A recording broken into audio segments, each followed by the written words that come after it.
Ada apa? Selamat siang, Pak. Bisa ditunjukkan SIM dan STNK-nya? Karena saya perhatikan Bapak berkendara tidak memakai helm dan secara ugal-ugalan. Saya tidak punya SIM dan STNK. Bapak tidak tahu saya. Saya jawara di sini. Saya tidak mau tahu siapapun Bapak di sini. Karena Bapak telah melanggar aturan dan tidak mau membawa SIM dan STNK motor ini, maka kami tahan.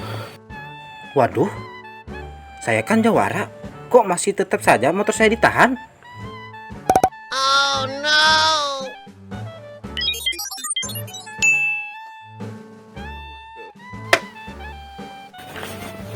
Aing di dia.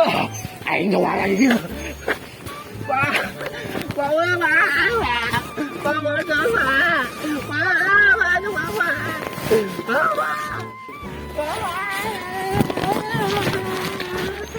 Undang-undang lalu lintas berlaku untuk semua warga dan tidak mengenal jabatan. Patuhi rambu lalu lintas demi keselamatan Anda di jalan raya.